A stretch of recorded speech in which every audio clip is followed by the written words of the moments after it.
মদিনার মসজিদের নববীতে সকলকে আহ্বান করলেন। হুজুর আকরাম সাল্লাল্লাহু আলাইহি ওয়াসাল্লামের সামনে সকল সাহাবায়ে কেরাম আসছে। আল্লাহর নবী সাহাবায়ে কেরামের সামনে সব গোড়ারি দিয়ে তাকাইছে। তাকাইবার মাত্র সাহাবায়ে কেরাম বুঝা গেছে রাসূল আমাদের কাছ থেকে কিছু শুনতে চাচ্ছেন।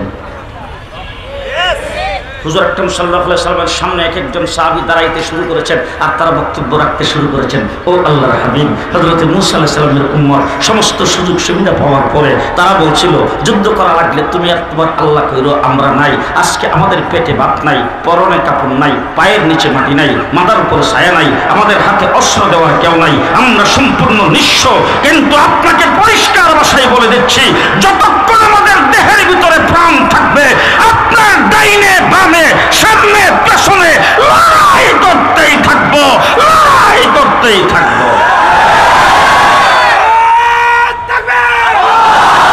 সর্বপ্রথম ইসলামের জন্য শাহাদাত বরণ করেছেন হযরত সুমাইয়া। হযরত সুমাইয়া একজন নারী সর্বপ্রথম ইসলামের জন্য শহীদ হয়েছে এবং তার শাহাদাতের অবস্থাটা কি ছিল অত্যন্ত করুণ। আবু জাহেল তাকে ধরে নিয়ে গেছেন, আবু জাহেলের সঙ্গভঙ্গরা তাকে অ্যারেস্ট করে নিয়ে গেছে, নিয়ে তার জামা কাপড় সব খুলে উলঙ্গ করেছে। উলঙ্গ করে তার দুইটা পাওয়ার সাথে রশি বাঁধছে, বান্দা দুইটা গোড়াকে দুই দিকে খাড়া করে সেই গোড়ার সাথে রশিগুলি বাঁধছে। বান্দার পরে আবু জাহেল সামনে তীর নিয়ে দাঁড়াইছে, দাঁড়ায় তাকে বলতেছে দুইটা অপশন, এখন যদি তুমি বলো আমি নবী মুহাম্মদকে ত্যাগ করলাম তাইলে তোমার রশির বান খুলে জামা কাপড় পরায়া তোমাকে সসম্মানে বিদায় দিয়ে দেব, আর যদি বলো না মুহাম্মদের দলেই আসি তাইলে তো বুঝতেই আসো কি হবে, বলো দেখি কোনটা রাখবা কোনটা ছাড়বা। তখন সুমাইয়া কোনো কথা বলে না, গাল বেয়ে বেয়ে পানি ঝরতেছে। আবু জাহেল মনে করছে ভয় পেয়ে গেছে। আবু জাহেল তাকে বলছেন সুমাইয়া বই পাওয়ার তো কোনো কারণ নাই, তুমি বললেই তো হয় যে মুহাম্মদকে ছেড়ে দিলাম, তাইলে তো তোমার রশির বাঁধ খুলে তোমার জামা কাপড় পরায়া তোমাকে সম্মানের সাথে বিদায় করে দেই, তুমি বই পায়ে চোখের পানি ছাড়তেছো কেন, কাঁদতেছো কেন? তখন সুমাইয়া ডাক দিয়ে বলছেন এই কোলাঙ্গার আবু জাহেল, নবীর দুশমন, ভালো করে শোন, আমি তুই যে আমাকে শেষ করে দিবে, আমার যে ছিন্ন বিচ্ছিন্ন করে দিবে, আমি যে দুনিয়ার থেকে বিদায় হয়ে যাব, এই জন্য আমি চোখের পানি ছাড়তেছি না, আমার ভিতরে সামান্যতম ভয় ভীতি কিছুই কাজ করতেছে না, আমি শুধু একটা কারণে চোখের পানি ছাড়তেছি, নবী মুহাম্মদের মহব্বত আমার অন্তরে এই পরিমাণে আছে, আমি আল্লাহ পাককে বলতেছি চোখের পানি সেরে সেরে যে আল্লাহ তুমি আমাকে জীবন একটা কেন দিলা, আমাকে যদি শত শত জীবন দিতা আমি একটা একটা করে নবী মুহাম্মদের জন্য দিয়ে দিতাম। আমার ভাইরা, আমরা নবীকে কতটুকু মহব্বত করি, নবীকে কতটুকু ভালোবাসি, নবী সাল্লাল্লাহু আলাইহি সাল্লামকে কতটুকু মহব্বত করি আর কতটুকু ভালোবাসি। সাহাবায়ে কেরাম তো 313 জন বদরের যুদ্ধের মধ্যে নামছে, তাদের হাতে অস্ত্র ছিল তো? বাহ, অস্ত্র ছিল? অস্ত্র কিনবার কোনো জায়গা ছিল? তাদের হাতে অস্ত্র দেবে এমন কোনো গোষ্ঠী ছিল? তাদের পক্ষে পৃথিবীতে মানববন্ধন করবে এমন কেউ ছিল? তাদের পক্ষে মিছিল করার মতো, সমর্থন করার মতো কেউ ছিল? 313 জন জীর্ণ শীর্ণ মক্কার থেকে যারা হিজরত করে গিয়েছেন তাদের এখনো মাথা গুজাইবার জায়গা হয় নাই, তাদের পায়ের নিচে মাটি নাই, মাথার উপরে ছায়া নাই, পরনে কাপড় নাই, পেটে ভাত নাই, তাদেরকে নিয়ে রাসূল সাল্লাল্লাহু আলাইহি ওয়াসাল্লাম মক্কায় গিয়েছেন, তাদের বউ মদিনায় গিয়েছেন, তাদের বউ বাচ্চা মক্কায় রয়ে গেছে, সেই বউ বাচ্চার উপর কি নির্যাতন হচ্ছে এটাও তারা সেখানে বসে জানে না। মোবাইলের যুগ ছিল না, খবর আদান প্রদানের যুগ ছিল না, ওই অবস্থায় তারা সম্পূর্ণ নিঃস্ব, তাদের ব্যবসা বাণিজ্য, তাদের অর্থ সম্পদ, তাদের বাড়ি ঘর সব মক্কাবাসীরা দখল করে নিয়ে গেছে, একদম নিঃস্ব অবস্থায় তারা সেই জায়গায় গিয়েছেন। কিন্তু হযরত মূসা আলাইহিস সালাতু ওয়াস সালামের উম্মত সংখ্যায় 6 লাখ, কিন্তু তাদেরকে আল্লাহ পাক সুযোগ সুবিধা দিয়েছেন কত? আকাশ থেকে মান্না ওয়া সালওয়া, মুফতে খানা, গরম গরম খানা, খাবার টাইম হইলেই তাদের সামনে আসতো আর সেই খাবার তারা খাইতো। মরুভূমি দিয়ে রওনা হয়েছে, হঠাৎ করে পানি নাই, হযরত মূসা আলাইহিস সালামকে বলছেন মূসা পানির ইন্তজাম কি? মূসা আলাইহিস সালাম হাতের লাঠি দিয়া একটা পাথরের মধ্যে আঘাত করেছেন, 12টা নহর সাথে সাথে আল্লাহ পাক জারি করে দিয়েছেন, সাগরের পারে যায় দাঁড়াইছে, হযরত মূসা আলাইহিস সালাম লাঠি দিয়া পানির মধ্যে আঘাত করেছেন, সাগরের মধ্যখান দিয়ে রাস্তা হয়ে গেছে। এমন সুযোগ সুবিধা পাওয়ার পরে হযরত মূসা আলাইহিস সালামের উম্মত 6 লাখ, তাদেরকে মূসা আলাইহিস সালাম ডাক দিয়ে বললেন ফেরাউনে আসতেছে, ফেরাউনের সাথে যুদ্ধ করা লাগবে। তারা সব বিমিল্লাহ মূসা, যদি ফেরাউনের সাথে যুদ্ধ করা লাগে তুমি আর তোমার আল্লাহ কইল, আমরা নাই। আপনাদেরও তো বক্তব্য এটাই যে জেহাদ জেহাদ জেহাদ চাই, হুজুররা চলেন আমরা নাই। আপনাদের বক্তব্যটা কি? জেহাদ জেহাদ জেহাদ চাই, হুজুররা চলেন আমরা নাই, এটাই তো কথা নাকি? না আপনারাও আছেন? ওই যে বললাম, ওই যে কাওয়া কাদেরের দলের লোক আছে, কথা কয় না, আপনারাও আছেন তো নাকি? যে এবার শুনেন আমরা কোন উম্মত, সংখ্যায় 313। কতজন? পেটে ভাত আছে তো?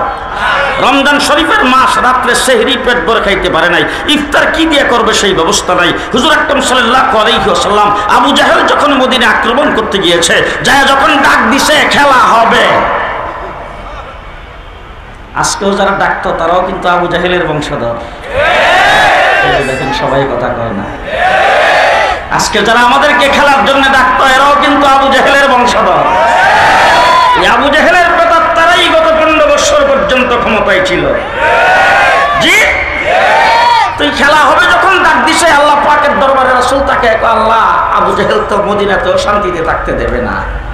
আল্লাহ রাব্বুল আলামিন বলছেন 13টা বছর পর্যন্ত নীরবে যা সহ্য করছো, এখন আর সহ্য করা যাবে না। আক্রমণের পাল্টা আক্রমণ, আক্রমণের পাল্টা আক্রমণ। পরিষ্কার ভাষায় বলে দিয়ে যাচ্ছি, আমাদের 15টা বছর পর্যন্ত গেছে। এবার ছাত্রদের আন্দোলনে, আমাদের কুচি কাচাদের আন্দোলনে যে বিপ্লব বাংলাদেশে হয়েছে, এখন ইসলামের বিরুদ্ধে বাংলাদেশে কেউ দাঁড়াবে, আমরাও পাল্টা আক্রমণ করব। সবাই রাজি না? যে মনে থাকবে তো? ওই ভিআইপি যারা দাঁড়ায় রয়েছেন, আপনারা কোনো লাঠি দেখছেন? কোনো বই নাই? আসে না, আসেন আসেন আসেন। লাঠি আজকে 46 বছর হাতে আছে, 46 বছর। বাড়ি টাড়ি দেয় নাই কাউকে, রিজার্ভ করে রাখছি, যেখানে মারার দরকার আসল জায়গায় মারবে। কথা কি বুঝতে পারতেছে? জি, আমার আল্লাহ রাব্বুল আলামিন বলেন প্রস্তুত হও। বাস রাসূল সাল্লাল্লাহু আলাইহি ওয়াসাল্লাম মদিনার মসজিদে নববীতে সকলকে আহ্বান করলেন। হুজুর আকরাম সাল্লাল্লাহু আলাইহি ওয়াসাল্লামের সামনে সকল সাহাবায়ে কেরাম আসছে। আল্লাহর নবী সাহাবায়ে কেরামের সামনে সব গোড়ারি দিয়ে তাকাইছে। তাকাইবার মাত্র সাহাবায়ে কেরাম বুঝা গেছে রাসূল আমাদের কাছ থেকে কিছু শুনতে চাচ্ছেন। হুজুর আকরাম সাল্লাল্লাহু আলাইহি ওয়াসাল্লামের সামনে এক একজন সাহাবী দাঁড়াইতে শুরু করেছেন, আর তারা বক্তব্য রাখতে শুরু করেছেন। ও আল্লাহর হাবিব হযরত মুসা আলাইহিস সালামের উম্মত সমস্ত সুযোগ সুবিধা পাওয়ার পরে তারা বলছিল, যুদ্ধ করা লাগলে তুমি আর তোমার আল্লাহ কইরো, আমরা নাই। আজকে আমাদের পেটে ভাত নাই, পরনে কাপড় নাই, পায়ের নিচে মাটি নাই, মাথার উপরে ছায়া নাই, আমাদের হাতে অস্ত্র দেওয়ার কেউ নাই, আমরা সম্পূর্ণ নিঃস্ব। কিন্তু আপনাকে পরিষ্কার ভাষায় বলে দিচ্ছি, যতক্ষণ আমাদের দেহের ভিতরে প্রাণ থাকবে, আপনার ডাইনে বামে সামনে পেছনে লড়াই করতেই থাকবো, লড়াই করতেই থাকবো।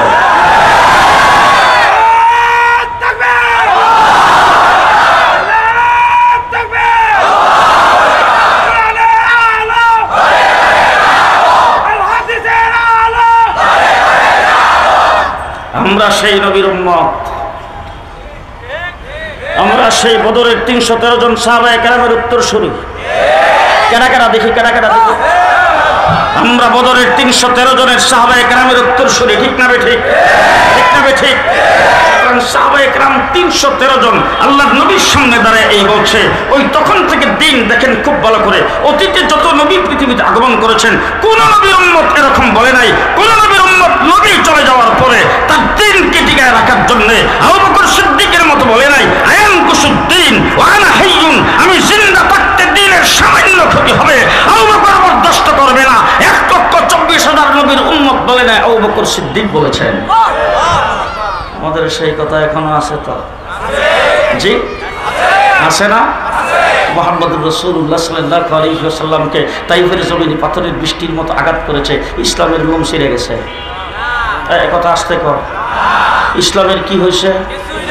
ইসলামের কিছুই হয় নাই। রাসূল সাল্লাল্লাহু আলাইহি ওয়াসাল্লাম উহুদের লড়াইয়ে দান্দান শহীদ করেছেন, ইসলামের কিছুই হয় নাই। আমির হামজার লাশটাকে টুকরা টুকরা করা হয়েছে, ইসলামের সামান্যতম কিছু হয় নাই। খাব্বাব হুবাইবকে হত্যা করা হয়েছে, ইসলামের সামান্যতম কিছু হয় নাই। আবু বকর সিদ্দিককে পিটাইতে পিটাইতে নাকের হাড্ডি ভেঙে দেওয়া হয়েছে, ইসলামের সামান্যতম কিছু হয় নাই। হযরত বেলালকে উত্তপ্ত বালির মধ্যে শেষরানো হয়েছে, ইসলামের সামান্যতম কিছু হয় নাই। হুনাইনের যুদ্ধে মুসলমানরা পরাজয় বরণ করেছে, ইসলামের সামান্যতম কিছু হয় নাই। আল্লাহর নবী হিজরত করে মদিনায় চলে যাইতে হয়েছে, ইসলামের সামান্যতম কিছু হয় নাই। মুহাম্মদুর রাসূলুল্লাহ সাল্লাল্লাহু আলাইহি ওয়াসাল্লামের বাহিনী হযরত হুসাইন কারবালার ময়দানে টুকরা টুকরা হয়েছে, ইসলামের সামান্যতম কিছু হয় নাই। হযরত ইবনে তাইমিয়াকে নির্যাতন করা হয়েছে, ইসলামের সামান্যতম কিছু হয় নাই। ইমাম বুখারীকে বখরাত থেকে বের করে দেওয়া হয়েছে, ইসলামের সামান্যতম কিছু হয় নাই। ইমাম আবু হানিফা রাহমাতুল্লাহি আলাইহি জেলখানার ভিতরে মৃত্যুবরণ করেছেন, ইসলামের সামান্যতম কিছু হয় নাই। ইমাম মালিককে পিটাইতে পিটাইতে তার হাড্ডি ভেঙে দেওয়া হয়েছে, ইসলামের সামান্যতম কিছু হয় নাই। ইমাম আহমদ ইবনে হাম্বলকে দৈনিক 80টা করে দুর্রা মারা হতো, ইসলামের সামান্যতম কিছু হয় নাই। মুজাদ্দিদ আল-ফিসানিকে জেলখানার ভিতরে বন্দী করা হয়েছে, ইসলামের সামান্যতম কিছু হয় নাই। আমার ভাইরা বালাকুটের ময়দানে সৈয়দ আহমদ বেরলভী শাহ ইসমাইল শহীদ শাহাদত বরণ করেছেন, ইসলামের সামান্যতম কিছু হয় নাই। 1857 খ্রিস্টাব্দে হাফেজ জামিন শহীদ হয়েছে, একদিনে 14,000 আলেমকে ফাঁসির কাস্টে ঝোলানো হয়েছে। ঢাকার ভিক্টোরিয়া পার্কের এমন কোনো গাছ ছিল না যে গাছে আলেমদের লাশ ফাঁসির কাস্টে ঝুলে নাই, ইসলামের সামান্যতম কোনো ক্ষতি হয় নাই। শাপলা চত্বরে এক রাত্রে 1,54,000 গুলি চালানো